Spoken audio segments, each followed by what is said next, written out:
From the press box to press row and BOXTOROW.com, your HBCU sports leader. Yeah, what's up, man? There go that girl they call Roxanne. She's all stuck up. Why you say fat? Cause you wouldn't give a guy like me no rap. Man, she was walking down the street, so I said hello. A little UTFO Roxanne, written by Full Force, one of the pioneering songs in hip-hop. Full Force appearing with us Friday on From the Press Box to Press Row on Sirius XM, channel 141.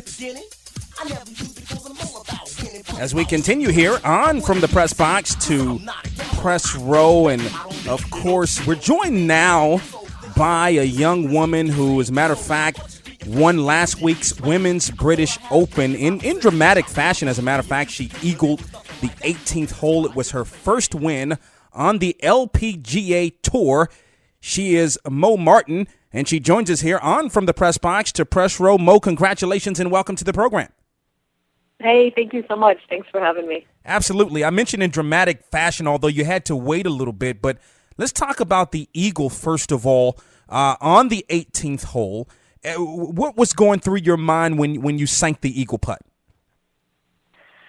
You know what? I knew it was going to be a big deal, and I was just really trying to get the ball in the hole. I mean, put a good read on it, put a good stroke, and clearly trying to make it. And I was very excited when it went in because, like I said, I knew it was going to be a big deal. And when I got done, I was hoping at best for a playoff because, you know, I had some great competitors coming down the stretch behind me. So I thought my best chance at winning was going to be in a playoff. So for the next hour that I waited, you know, I was 7 groups out from the lead group. I was just trying to get my mindset ready to go back and play 18 again, and I kind of went back and went through my warm-up. So that's all I was really focused on. Sure. Now, the shot prior to that, I mean, did you think an excellent shot? It was, you know, looked like it could have gone in, had a little velocity to it. Did you think that would go in, though? You know what? It had a chance. I hit it. I hit it perfectly how I wanted to, and sometimes those shots work out great, and sometimes they don't. And you know, when it was rolling, when I finally saw it rolling on the green towards the pin, I mean, it looked really, really good. It definitely had a chance to go in. The pins there are a little bit different than the pins we have here, and they're a little bit thicker. So I'm wondering if it was a different pin, if it would have gone in. But I mean, to hit the flag from 250 out, that was definitely a shot of a lifetime.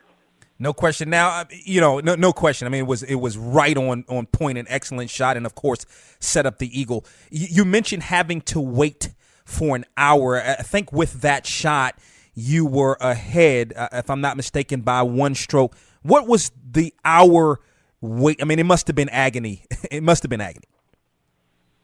You know what? I did a really good job of really kind of just isolating myself and getting ready to go in the playoffs. I talked to my caddy briefly afterwards, and I said I'm going to go in the locker room, which I knew there were no TVs. No players were really going to be in there at that point. So I just went in the locker room, had a banana, had a bar. I sat for about 15 minutes, and then I walked out, and I literally just started going through my warm-up routine again. And that was a little strange because I was the only one out there, but I was just really trying to stay warm. You know, we had 25-mile-per-hour breezes, and I wanted to be warm going back to play 18, which would have been the playoff hole. Sure, and then when you knew that you were the Women's British Open champion, and again, I mentioned your first LPGA win. What thoughts were going through your mind? Well, the first thing I said was, "Is this real life?" So I couldn't believe it. I wanted to make sure that was true and everything had been done, and I really couldn't believe that I came out the victor and didn't even have to go in a playoff. So, and the rest of it is still processing. I mean, on Monday I had a long travel day back to the States. When I finally turned on my phone, it kind of exploded with texts and emails, and that was super nice. But we've got the Marathon Classic this week in Toledo, Ohio, so I'm already preparing for our next event. So I think it'll process a little bit more in the next 2 weeks because I've got 2 weeks off, so I'll have a little time for some R&R and to let things settle in. Mo Martin, winner of last weekend's Women's British Open, joins us here on From the Press Box to Press Row and Mo. I mean, it hasn't been, I had a chance to read your bio and check out your story a bit. It hasn't been, it hasn't been easy for you, right, since turning pro in 2006. Talk a little bit about that, and then being able to win not only your first LPGA event, but a major championship at that. Yeah, it was a fun one to pick for the first one. But no, it's been. I mean, there have been failures, there have been successes along the way, and I'm grateful for all of those. But I didn't really grow up groomed to do this, so there was definitely a big learning curve. And for the most part, I had to learn just the logistics and just pieces of my game kind of on my own. So that took some time. But like I said, a lot of people came together and made it happen, financially, emotionally, and I've had coaches along the way that have really helped make this happen. Absolutely, and you mentioned some of the successes. Let's start and look back at 2011 because you had 11 top 10 finishes and a victory. You were on the Futures Tour at that point, I guess, for about 5 years. That eventually led to you being on the LPGA Tour full-time in 2012. Take us back to 2011 and what that was like for you.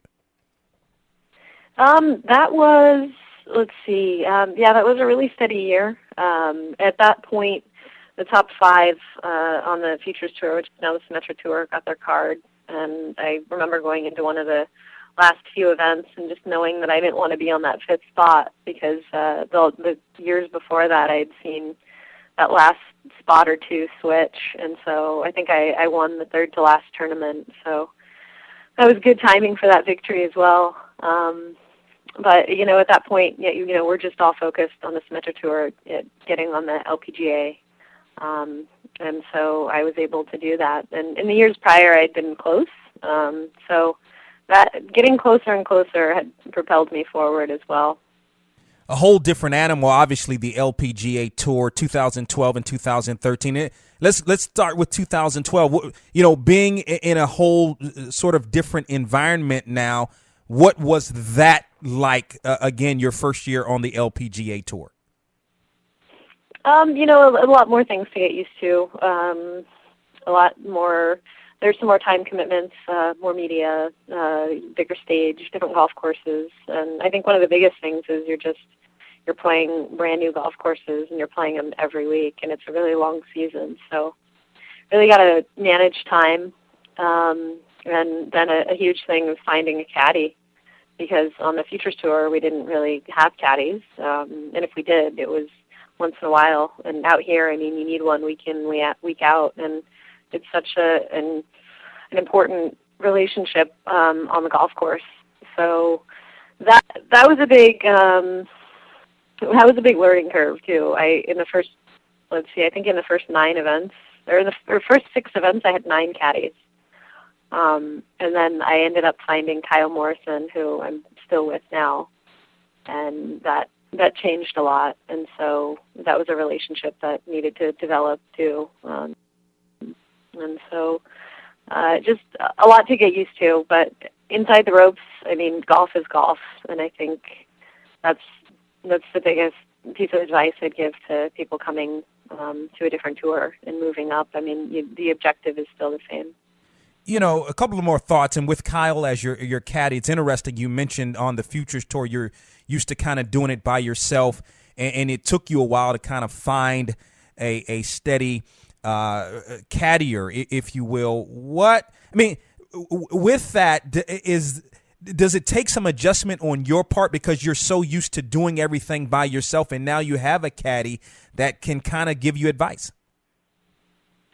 It's a huge adjustment, and just in seeing some of the rookies this year and talking to them, I mean, that might be the hardest part, because we need our caddies, and we're relying on them in there's a lot of pressure, there's a lot of emotions going on, and so I mean, it's a relationship to a large extent, and one good caddy, even if a caddy is really good, they're not necessarily good for everybody. So you have to find the right mix of temperament and personality, and got to be a lot of trust in there too. So it's just it's a huge relationship that you've got to find and foster, and I mean, it's got to go both ways too, because it's a big commitment for the caddies to be out here and to pretty much dedicate their lives to what we're doing as well.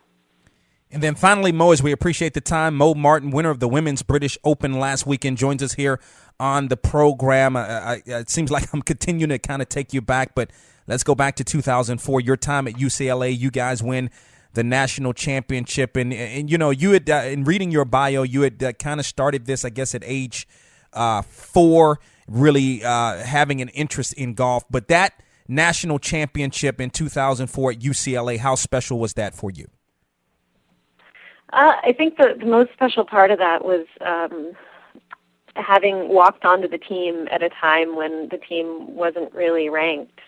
Carrie Forsyth had just taken over the coaching position, and the team had kind of gotten downhill for a number of years. And she recruited, I think, 8 freshmen to build the team up. We had 13 players my freshman year, and only 5 travel. And so she really made an effort to build the team up. So we came on being virtually unranked, and then to have moved with the team into a position where we could win a national championship 4 years later was just incredible. So I think just that was the culmination of a pretty cool journey.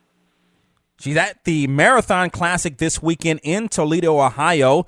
She's the winner of last weekend's Women's British Open. She's Mo Martin, and she joins us here on From the Press Box to Press Row. Once again, Mo, congratulations and continued success in all you do. Thank you so much. Appreciate it. Take care.